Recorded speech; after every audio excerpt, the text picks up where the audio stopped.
पिछले क्लास में हम लोगों ने देखे थे कि सरफेस, हम लोग जो केमिस्ट्री का चैप्टर पढ़ रहे वो है क्या, तो पृष्ठीय रसायन, मतलब पृष्ठ के ऊपर जो घटना होने वाला है उसके बारे में हम लोग पढ़ रहे थे, जिसमें कुछ टर्म पढ़े थे अधिशोषण, जिसको हम लोग क्या कहते हैं, जब किसी के पृष्ठ पे, चीजें बताया गया था कि जब किसी के पृष्ठ पे, मान लो कि एक पृष्ठ है और इसके सतह पे कोई दूसरा पदार्थ आकर चिपक जाता है, जब कोई दूसरा पदार्थ आकर चिपक जाता है, कोई दूसरा पदार्थ आकर इस पर चिपक जाता है, इस घटना को हम लोग क्या कह रहे थे, अधिशोषण कर रहे थे। इस घटना को हम लोग क्या कह रहे थे, अधिशोषण कर रहे थे। और जो पदार्थ आकर इस पर चिपकता है, जो पदार्थ आकर इस पर चिपकता है उसको हम लोग क्या कहते हैं, तो अधिशोषित कहते हैं, अधिशोषित पदार्थ कहते हैं, अधिशोषित पदार्थ कहते हैं। तो उसको हम लोग क्या कहते हैं, अधिशोषित पदार्थ या अधिशोषित प्रवस्था भी हम लोग कहते थे। जिस पदार्थ पर आकर चिपकता है उसको हम लोग अधिशोषक कहते थे। तो जिस पदार्थ पर आकर चिपकता है, मान लो कि इस पदार्थ पर आकर चिपका है, जिसको हम लोग अधिशोषक कहते थे, अधिशोषक, अधिशोषक हम लोग कहते थे। इसको हम लोग क्या कहते थे, तो अधिशोषक कहते थे। अब हम यहाँ पे चर्चा करने, हम लोग दो प्रकार के अधिशोषण देखे थे, एक तो रासायनिक और एक भौतिक, उसके भी हम लोग अंतर को भी हम लोग देखे थे। तो यहाँ पे हम लोग जो पढ़ना है वो क्या है, अधिशोषण समताप के बारे में पढ़ना है कि अधिशोषण समताप क्या होता है। इसको इंग्लिश में हम लोग कहते हैं एडजॉर्प्शन आइसोथर्मल। इसके बारे में हम लोग देखेंगे कि बेसिकली जो होता क्या है इसमें, कि एक हम लोग को रिलेशन फंक्शन दिया जाता है, इसमें देख सकते हैं। तो इसमें एक m फलन होता है और इस m को हम लोग क्या कहते हैं, तो अधिशोषित गैस कहते हैं। इसको हम लोग क्या कहते हैं, तो अधिशोषित गैस कहते हैं। अधिशोषित गैस का मतलब क्या होता है कि हम यहाँ पर समझा रहे थे कि कोई सतह पर आकर कोई चीज़ चिपकता है, तो मान लो कि ये जो रेड कलर से दिखा रहे हैं ये जो है अधिशोषित क्या है, गैस है। यही गैस के जो मात्रा है, यही गैस का जो मान है, यही गैस का जो मात्रा है, किसी भी मात्रा में हो सकता है, मोल में हो सकता है, या अणुओं की संख्या में हो सकता है, या क्या बोल सकते हैं किलोग्राम ग्राम में हो सकता है। तो ये जो अधिशोषित पदार्थ है, जो गैसीय अवस्था में है, जो इसके आके सतह पर चिपक चुका है, इसको हम लोग किससे दर्शा रहे हैं, एम से दर्शा रहे हैं।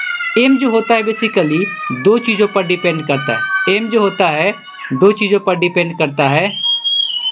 जैसे यहाँ जो एम जो होता है वो दो चीज़ों पर डिपेंड करता है, एक पी पर और एक टी पे।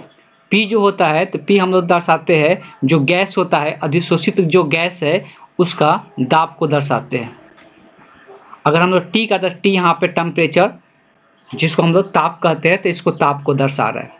तो ये दोनों में संबंध दिया जाता है, जो ये अधिशोषित गैस के जो मात्रा होता है, ये कितना जाकर, ये जो जाकर इस पदार्थ पर चिपक रहा है, तो इसका जो मात्रा है वो किन बातों पर डिपेंड करेगा, तो जो गैस का दाब होगा और जो गैस का ताप होगा उस पर निर्भर करता है, उस पर डिपेंड करता है।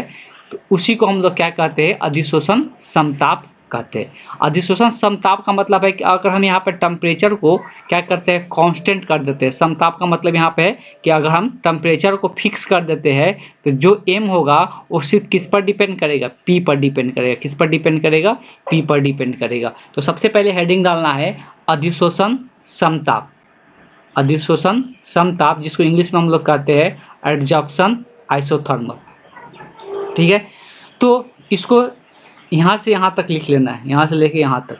इसमें क्या दिया है, तो ताप के स्थिर, क्या करना है, ताप को स्थिर कर देना है। तो जब ताप को फिक्स कर देंगे, स्थिर कर देंगे, तो उस केस में क्या देखने को मिलेगा, जो m होगा, तो m और p के साथ जो खींचा हुआ ग्राफ होता है उसी को हम लोग क्या कहते हैं, अधिशोषण समताप कहते हैं। जो m और p के बीच में जो खींचा हुआ ग्राफ होता है, उसी ग्राफ या लेखा चित्र का मतलब वही हो गया ग्राफ, तो वैसी ग्राफ को हम लोग क्या कहते हैं, अधिशोषण समताप कहते हैं। यहाँ पर देख सकते हैं, इसका हम लोग डायग्राम भी बना लेंगे। यहाँ पर ग्राफ दिया हुआ है कि ये जो लाइन है ये किसका, तो ये दाब का लाइन है, और ये जो लाइन है ये किसका लाइन है, तो ये गैस की मात्रा जो अधिशोषित हुआ है उसके मात्रा का ये लाइन है। तो यहाँ देख सकते हैं कि अगर यहाँ पर 30 डिग्री टेम्परेचर फिक्स कर दी, यहाँ पे कितना डिग्री है, 30 डिग्री टेम्परेचर फिक्स है, तो यहाँ पर प्रेशर को बढ़ा रहे।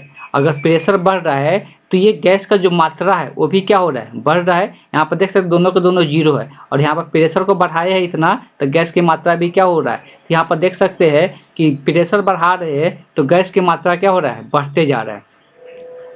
तो यहाँ पर 30 डिग्री पर दिखाया जा रहा है, लेकिन अगर टेम्परेचर को कम कर देते, टेम्परेचर 30 से कितना कर दे, 0 डिग्री कर दे, तो ये जो गैस का जो प्रेशर है, अगर प्रेशर को बढ़ा रहे हैं तो ये मात्रा जो अधिशोषित पदार्थ का जो मात्रा है वो ज़्यादा मात्रा में बढ़ रहा है। देखो ज़्यादा ऊपर ग्राफ चला गया, मतलब m का मान ज़्यादा बढ़ रहा है जब हम टेम्परेचर को क्या कर रहे हैं, कम कर रहे हैं। तो टेम्परेचर को जब कम कर रहे हैं तो m का मात्रा क्या हो रहा है, ज़्यादा हो रहा है। तो इस बात को ध्यान में रखना है कि टेम्परेचर कम हो रहा है तो m का मान ज़्यादा हो रहा है, मतलब m जो होता है टेम्परेचर के क्या हो गया, व्युत्क्रमानुपाती हो गया। इस तरह से ध्यान में रख सकते हैं। टेम्परेचर को और कम कर दिए, यहाँ पर कितना डिग्री सेल्सियस कर दिए, तो -25 डिग्री सेल्सियस कर दिए। जब टेम्परेचर को और कम कर दिए तब प्रेशर को बढ़ा रहे, तो क्या हो रहा है कि गैस का जो मात्रा है वो क्या होते जा रहा है, बढ़ते जा रहा है। जो गैस का मात्रा है वो बढ़ते जा रहा है, यहाँ पे देख सकते हैं। तो यही संबंध बताया गया। तो इसको अधिशोषण समताप में यहाँ से लेके यहाँ तक लिख लेना है, साथ में ये ग्राफ ड्रॉ कर लेना है। अब एक और समीकरण दिया गया, किसके द्वारा, तो फ्रेडलिक के द्वारा एक समीकरण दिया गया समताप के लिए, अधिशोषण समताप के लिए फ्रेडलिक के द्वारा एक समीकरण दिया गया। यहाँ पर तो सिर्फ बताया गया ग्राफ के द्वारा, लेकिन आगे चल के एक समीकरण दे दिया गया, रिलेशन दे दिया गया फ्रेडलिक के द्वारा। और ये फ्रेडलिक के द्वारा जो रिलेशन दिया गया, ये कब दिया गया, तो 1909 में दिया गया, एक समीकरण द्वारा दर्शाया गया।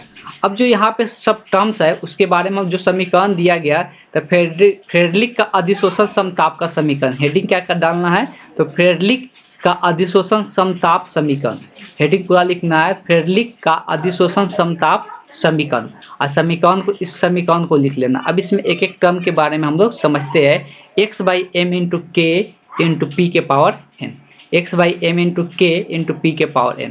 अब यहाँ पर समझना क्या है, तो जो ये m था, देखो ऊपर में जो m दर्शा रहे थे वो अलग टर्म था, और यहाँ पे जो m है वो अलग टर्म है, दोनों अलग अलग यहाँ पर दर्शाया जाए। यहाँ पे जो m है वो किसको दर्शा रहा है, तो अधिशोषक का ग्राम में द्रव्यमान। ये किसका, तो अधिशोषक का, न कि अधिशोषित का। ये दोनों टर्म ध्यान में रखना है, 3 शब्द हमेशा ध्यान में रखना है। एक हो गया अधिशोषण, एक हो गया अधिशोषण, दूसरा हो गया अधिशोषक,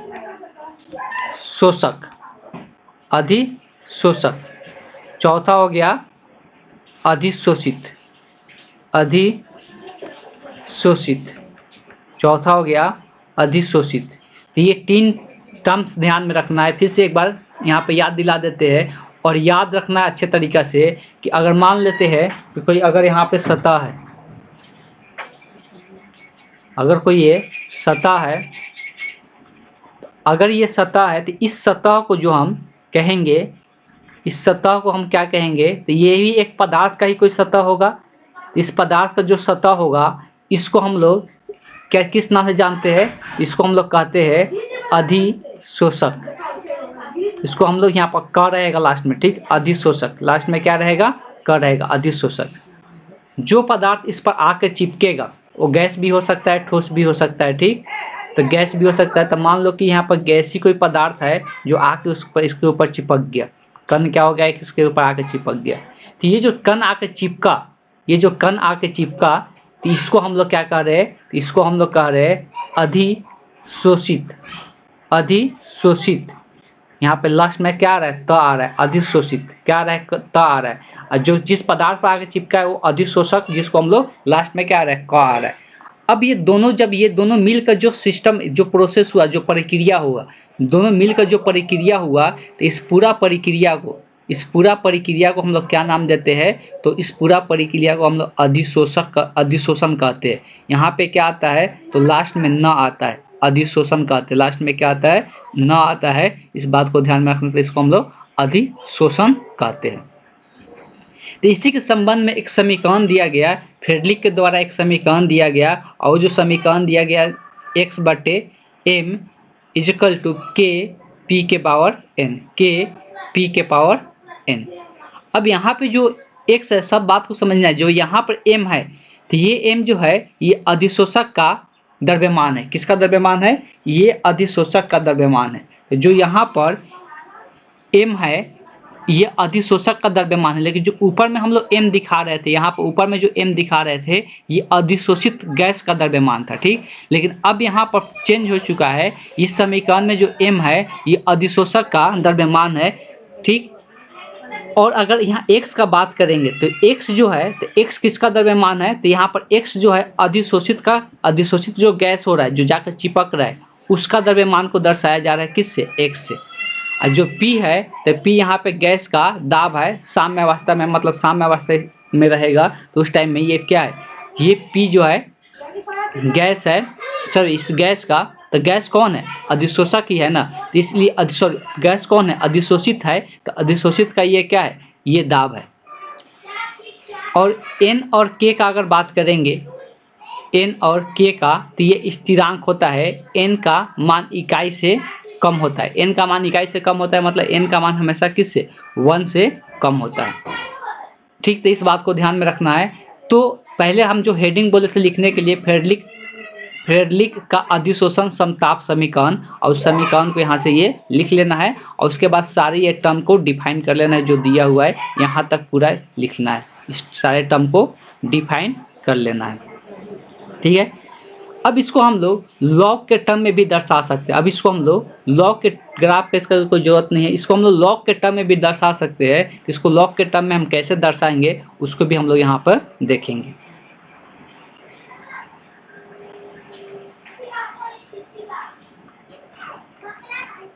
इस समीकरण को हम लॉग के टर्म में चेंज करेंगे। लॉग के टर्म में चेंज करने के लिए क्या करेंगे, चलो इसको लिए हम एक रफ ले लेते हैं।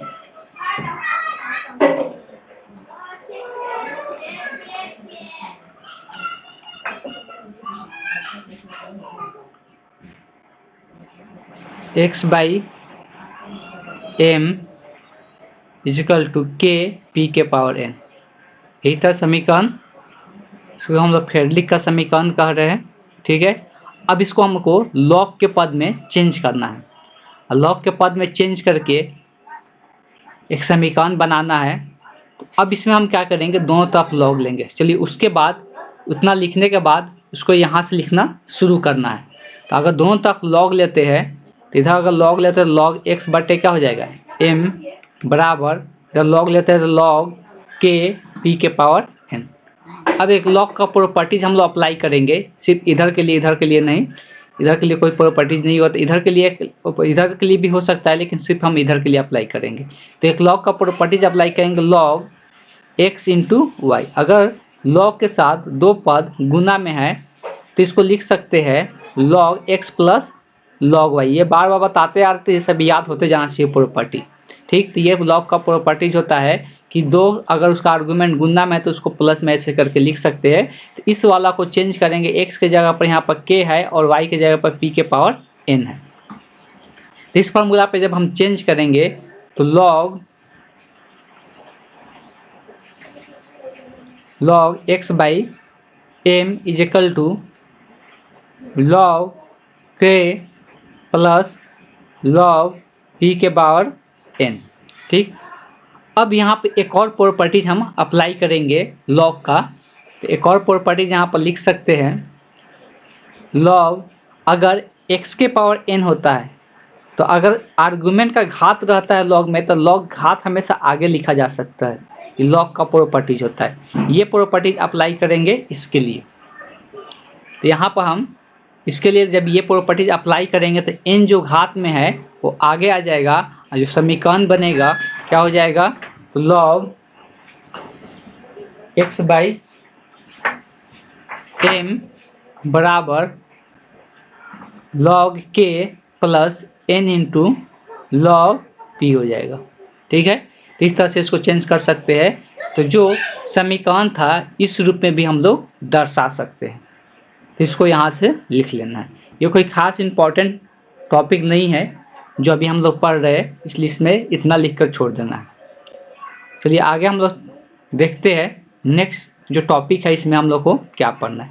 ये हम लोग स्किप करेंगे लैंग-मुलर का अधिशोषण समताप। तो यहाँ पे कोई इसका इम्पोर्टेंट नहीं है, तो आगे चलेंगे।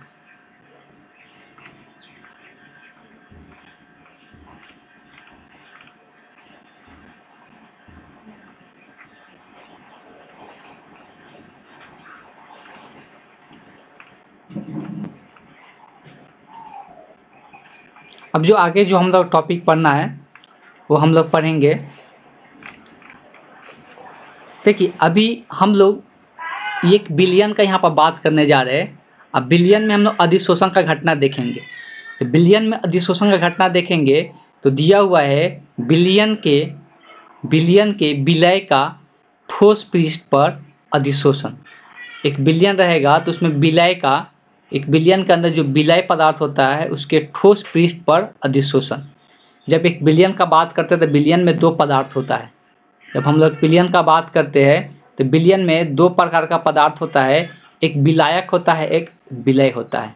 एक विलायक होता है, एक विलय होता है। मान लो कि ये विलायक है और इसमें हम क्या कर रहे हैं, विलय को मिला रहे हैं। इसमें हम क्या कर रहे हैं, विलय को मिला रहे हैं। तो इसमें हम अगर विलय को मिला रहे हैं तो ऑब्वियस है कि ये सतह पर भी रहेगा, विलय का कण सतह पे रहेगा। तो जब एक बिलियन के अंदर विलय का ठोस पृष्ठ पर, ये मान लो ठोस पृष्ठ है विलय का और इसके सतह पर अधिशोषण का घटना हम लोग देखेंगे। इसमें क्या दिया है, ठोस पृष्ठ पर सिर्फ गैसों का ही अधिशोषण नहीं करते हैं। ऐसा कोई जरूरी नहीं है कि कोई ठोस पृष्ठ है तो इस ठोस पृष्ठ पर सिर्फ गैस का ही अधिशोषण होगा, ऐसा कोई जरूरी नहीं है, बल्कि बिलियन में घुले विलय का भी अधिशोषण करते हैं। तो हम लोग बिलियन में जो विलय घुला रहता है विलय का भी अधिशोषण देखने को मिलता है। उदाहरण के लिए लिया गया है कि अगर एसिटिक अम्ल या आयोडीन के जलीय विलयन में चारकोल डालते हैं, यहाँ पर ध्यान से समझना है, एक विलयन लेना है और उस विलयन में क्या रहेगा, तो इस विलयन के अंदर जो रहेगा वो एसिडिक अम्ल रहेगा या आयोडीन का जलीय विलयन हम लोग ले रहे हैं।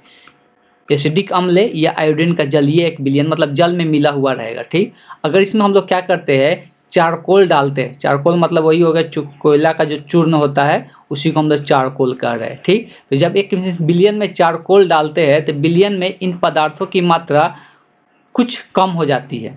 जब इसमें विलयन में चारकोल डालने पर विलयन में इन पदार्थों की मात्रा में क्या देखने को मिलता है, कमी देखने को मिलता है। इसका अर्थ हुआ कि विलयन में कुछ एसिडिक अम्ल या आयोडीन चारकोल द्वारा अधिशोषित हो जाते हैं। अब देखो, जब ऐसा देखने को मिलता है कि जब हम इसमें चारकोल डाल देते हैं, अगर ये विलयन है और इसमें जब चारकोल डाल देते हैं, चारकोल मतलब कोयले का जो चूर्ण होगा उसको अगर इसमें डाल देते हैं तो क्या देखने को मिलता है, जो एसिडिक अम्ल का मात्रा है, जो एसिडिक अम्ल को पहले इसमें विलयन में क्या था, एसिडिक अम्ल था, तो जो एसिडिक अम्ल का मात्रा था, किसका, एसिडिक अम्ल का जो मात्रा था, तो जो एसिडिक अम्ल का मात्रा होता है उसका मात्रा इस विलयन में कम हो जाता है। कब, जब इसमें हम चारकोल डाल देते हैं तब जब हम इसमें चारकोल डाल देते हैं तब। तो ऐसा क्या हो जाता है, तो चारकोल जो होता है ना, ये चारकोल क्या करता है कि एसिडिक अम्ल को अवशोषित कर लेता है, मतलब अधिशोषण कर लेता है। क्या कर लेता है, तो एसिडिक अम्ल, चारकोल का जो कण होता है वो क्या करता है, एसिडिक अम्ल को अधिशोषण कर लेता है, जिसके कारण एसिडिक अम्ल का मात्रा क्या हो जाता है, इस विलयन के अंदर कम हो जाता है। ऐसे ही बहुत सारे ऐसा घटना देखने को मिलता है तो एक विलयन के अंदर। तो इसमें हम लोग बोल सकते हैं कि एक ठोस, ये चारकोल क्या है, ठोस है ना, इस ठोस के ऊपर क्या हो रहा है, तो इस ठोस के ऊपर हम लोग को क्या देखने को मिल रहा है, तो द्रव का अधिशोषण हो रहा है। किसका, ये द्रव पदार्थ का जो कण था उसका अधिशोषण हो रहा है, तभी जाकर उसका मात्रा कम हो रहा है। तो इस ठोस पदार्थ के ऊपर द्रव का अधिशोषण हो जा रहा है, इस तरह से इसका मात्रा हम लोग को कम देखने को मिल रहा है। तो इसका मतलब ये समझना है कि जब भी एक ठोस पदार्थ के ऊपर अधिशोषण का घटना होता है तो सिर्फ उस पर गैसीय अधिशोषण नहीं होगा, बल्कि और कोई भी दूसरा पदार्थ भी, द्रव भी हो सकता है।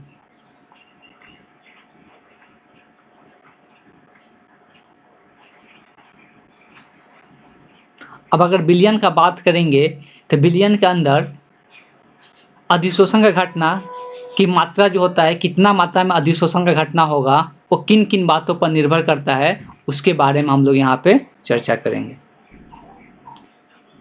अब यहाँ पे क्या करना है, विलयन के विलय के ठोस पृष्ठ पर अधिशोषण हेडिंग डालना है और इसमें यहाँ से लेके यहाँ तक लिख लेना है। ठीक है, यहाँ से लेके यहाँ तक लिख लेना है। अगर आप बात करेंगे इसका दूसरा जो पॉइंट लिखना है, तो विलय के विलयन में अधिशोषण की मात्रा निम्नलिखित बातों पर निर्भर करता है। जो विलय है वो विलयन में कितना मात्रा में अधिशोषण होगा, अधिशोषण का घटना होगा और किन किन बातों पर निर्भर करेगा। तो इस बात को यहाँ पर दिया हुआ है कि विलयन में विलय का सांधन, अगर विलयन में विलय का सांधन जितना ही अधिक रहता है उतना ही शोषण उतना ही अधिक होता है। तो देखो विलयन में जितना विलय का मात्रा अधिक रहेगा अधिशोषण की घटना भी क्या होगा, उतना ही अधिक होगा। ठीक, एक विलयन का बात करते हैं तो इसमें जो विलय होगा, जैसे ऊपर में हम लोग एग्जाम्पल देख रहे थे एसिडिक अम्ल ले रहे थे ना विलय के रूप में, तो एसिडिक अम्ल का मात्रा जितना ज़्यादा होगा ये अधिशोषण का घटना क्या होगा, उतना ही अधिक होगा।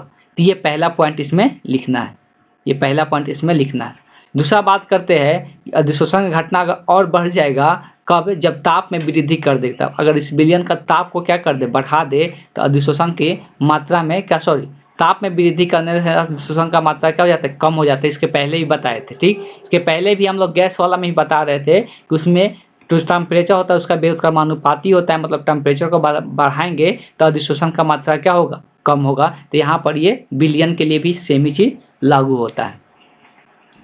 अगला बात करेंगे अधिशोषण की मात्रा अधिशोषक और अधिशोषित प्रकृति पर भी निर्भर करता है। तो अभी से अधिशोषण का मतलब होता है अधिशोषक और अधिशोषित पदार्थ। तो ये अधिशोषित का मतलब समझ चुके हैं आप लोग कि जो पदार्थ आके चिपकता है उसको अधिशोषित कहते हैं और जिस पर आके चिपकता है उसको हम लोग अधिशोषक कहते हैं। तो ये इसके प्रकृति पर भी निर्भर करता है, इसके प्रकृति पर भी निर्भर करता है अधिशोषण कितना ज़्यादा होगा या कितना कम होगा। तीसरा चौथा पॉइंट भी कि अधिशोषक के पृष्ठीय क्षेत्रफल जितना अधिक रहेगा। अब देखो यहाँ पर पहले भी हम लोग पढ़ रहे थे कि अधिशोषण का जो घटना होता है वो डिपेंड करता है जो अधिशोषक है। अधिशोषक मतलब जिस पदार्थ पर आकर कोई चिपकता है तो उसको हम लोग अधिशोषक कहते हैं। इसका सतह जितना ज़्यादा बड़ा रहेगा, इसका क्षेत्रफल जितना ज़्यादा अधिक रहेगा तो अधिशोषण का मात्रा भी क्या होगा, उतना ही अधिक देखने को मिलता है। तो ये चारों पॉइंट इसमें दर्शा लेना है। ठीक है, आगे चलते हैं, आगे हम लोग देखते हैं। यहाँ पर भी एक समीकरण दे दिया गया विलयन के लिए। तो यहाँ पर भी एक फ्रेडरिक अधिशोषण समतापीय के लिए लागू होते हैं। तो यहाँ पर भी एक समीकरण दिया गया विलयन के लिए। अब देखो यहाँ पे जो द्रव है तो द्रव क्या हो रहा है, द्रव का जो हम मिला रहे हैं वो क्या हो रहा है, तो वो आके अवशोषित हो रहा है। तो द्रव है तो जो द्रव के रूप में है या विलयन के रूप में है वो आके अवशोषित हो रहा है, तब इसमें समीकरण में थोड़ा सा चेंजिंग आ जाता है। तो यहाँ पे जो समीकरण बनता है तो यहाँ पर लिख सकते हैं अधिशोषण का समीकरण इस केस में विलयन के लिए। तो विलयन के लिए अधिशोषण का जो समीकरण होगा उसमें थोड़ा सा चेंजिंग देखने को मिलता है। तो अधिशोषण का समीकरण लिखना है और लिख कर ये समीकरण लिख लेना है। तो वहाँ इसमें क्या चेंजिंग है, तो वहाँ पर P था, यहाँ पर क्या है C है। तो यहाँ पे सांद्रता है, वहाँ पे क्या था, प्रेशर था। तो यहाँ पे सांद्रता है, वहाँ पे क्या था, दाब था। तो यहाँ पर C सांद्रता को दर्शा रहा है और इसका घात जो होगा 1/n होगा, न कि n होगा। अगर इसमें लॉग लेते हैं तो पिछला बार की तरह लॉग लेकर अगर सॉल्व करेंगे तो यही समीकरण लॉग के रूप में भी दर्शा सकते हैं। तो यहाँ से ये दोनों समीकरण लिख लेना है अधिशोषण समीकरण लिखकर। ठीक है, तो ये किसके लिए है, तो ये विलयन के लिए है, इस बात को ध्यान में रखना है। अगर यहाँ पर सब टर्म के बारे में तो पता ही है, सिर्फ यहाँ पर सी टर्म के बारे में लिख सकते हैं। तो सी यहाँ पर क्या है, सांद्रण को दर्शा रहा है। किसका, तो सांद्रण को दर्शा रहा है। किसके सांद्रण को, तो जो इसमें क्या हो रहा है, अधिशोषित हो रहा है, जो अधिशोषित हो रहा है उसके सांद्रण, तो अधिशोषित का सांद्रण। तो इसमें हम लोग लिख सकते हैं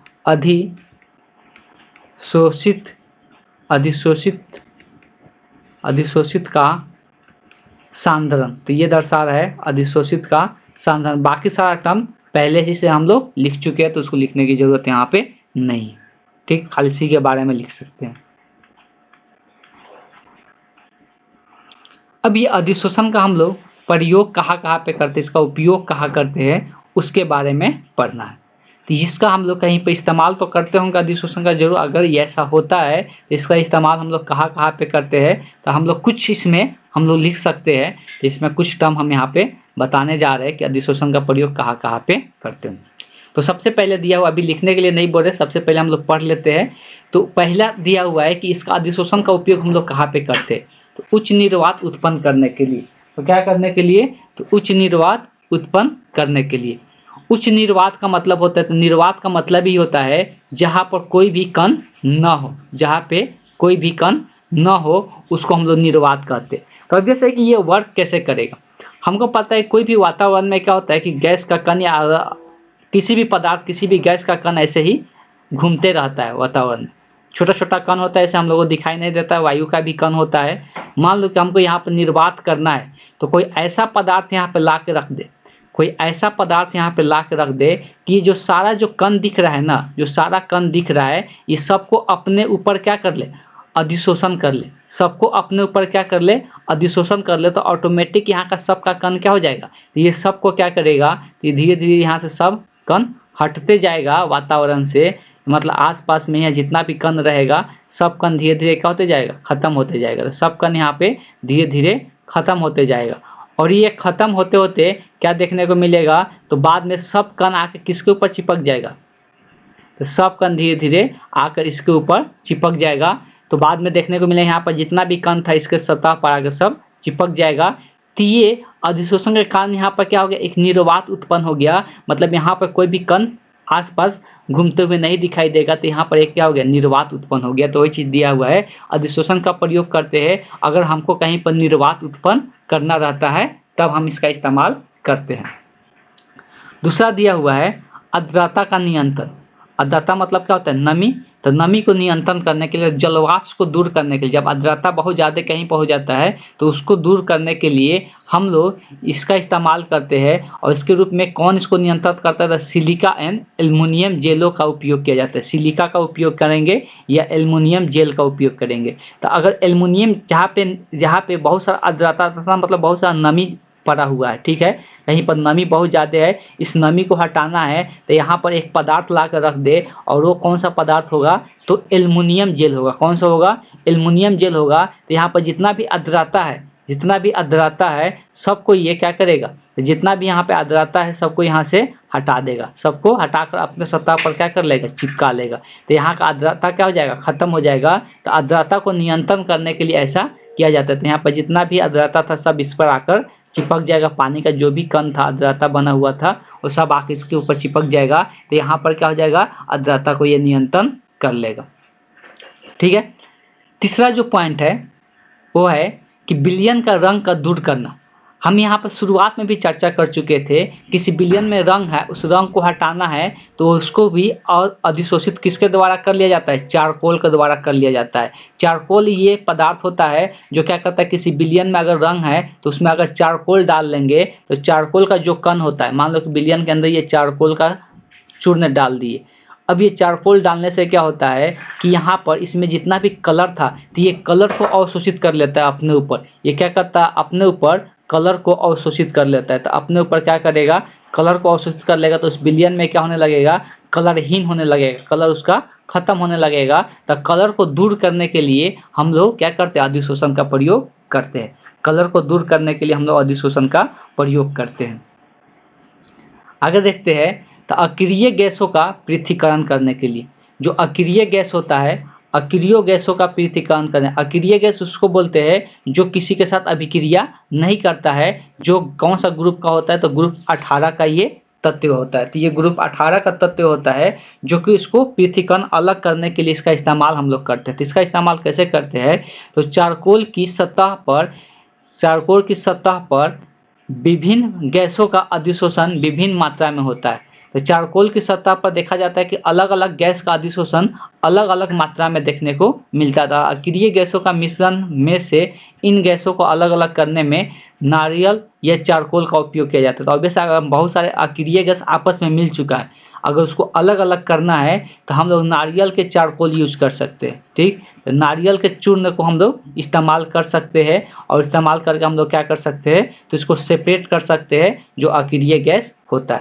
तो ऐसे ही बहुत सारे चीज़ों में इसका इस्तेमाल किया जाता है। और भी दिया हुआ है, रोगों का निवारण करने में भी इसका इस्तेमाल किया जाता है। तो रोगों का निवारण का अगर बात करेंगे तो बहुत सी औषधियाँ हानिकारक जीवाणुओं पर अधिशोषित होकर उन्हें निष्क्रिय कर देता है। तो देखो ये क्या होता है, तो बहुत मान लो कि ये जीवाणु है, मान लो कि ये जीवाणु है, ये जीवाणु है, ये हम लोग के लिए क्या है, जीवाणु हानिकारक है। तो होता क्या है कि दवा होता है, दवा हम लोग खाने के बाद, मान लो कि ये शरीर में मेरा है, हम दवा लिए, औषधि लिए, तो औषधि क्या होता है, औषधि का गुण होगा कि ये औषधि जो होगा शरीर में जाते ही इसके ऊपर क्या हो जाता है, चिपक जाता है। शरीर में जाते ही जितना भी जीवाणु रहेगा इसके ऊपर जाके अधिशोषण की घटना करता है। अब ये जो जाता है इसके ऊपर जैसे ही चिपके तरीके इसको नष्ट करना क्या कर देता है, शुरू कर देता है। तो ये जीवाणुओं को खत्म करने में भी क्या करता है, मदद करता है। तो इसी रोगों का क्या करता है, रोगों से निवारण भी देता है अधिशोषण। ठीक,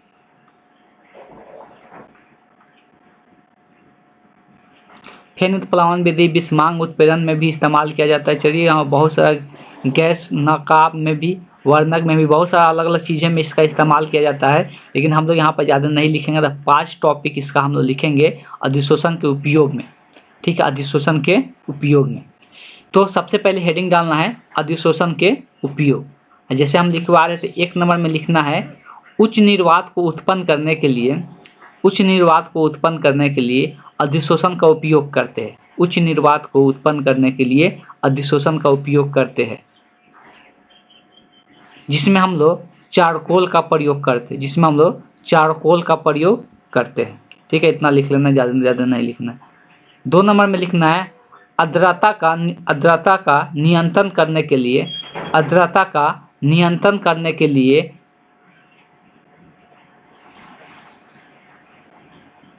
आर्द्रता को नियंत्रण करने के लिए सिलिका तथा एल्युमिनियम जेलों का उपयोग करते हैं।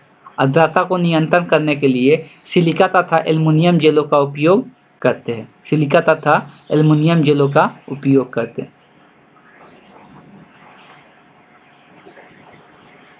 3 नंबर देख के लिखना है विलयन का रंग दूर करने के लिए,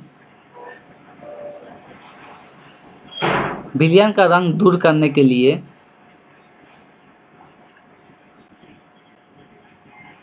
चारकोल का इस्तेमाल करते हैं, चारकोल का उपयोग करते हैं, लिख सकते हैं चारकोल का उपयोग करते हैं।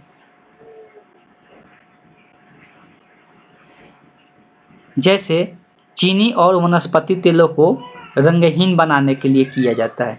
जैसे चीनी तथा वनस्पति तेलों को रंगहीन बनाने के लिए किया जाता है। रंगहीन मतलब जो कलरलेस, जिसमें कोई कलर ना हो।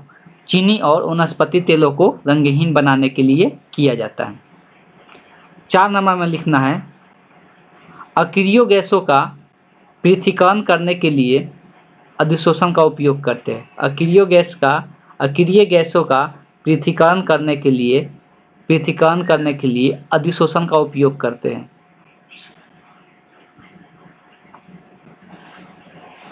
चौथा लिख लेना है, तो चौथा पूरा लिख लेना है रोगों का निवारण करने के लिए लिखना है। 5वां रोगों का निवारण करने के लिए बहुत सी औषधियाँ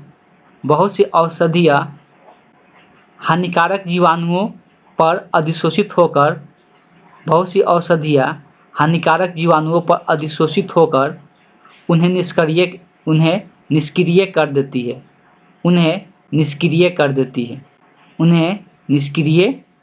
है। बस इतना लिख लेने के बाद अब जो आगे का टॉपिक हम लोग को इस चैप्टर में पढ़ना है वो उत्प्रेरण के बारे में पढ़ना है, जो कि बहुत ज़्यादा इम्पोर्टेंट है।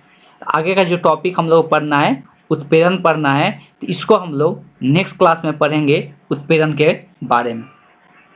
और ये बहुत बार देखने को मिलता भी है एग्जाम में, हर एक साल लगभग उत्प्रेरण के बारे में क्वेश्चन आता ही आता है। ठीक, तो इस टॉपिक को हम लोग नेक्स्ट क्लास में पढ़ेंगे। तो आज के लिए हम यहीं पर क्लास को एंड करते हैं।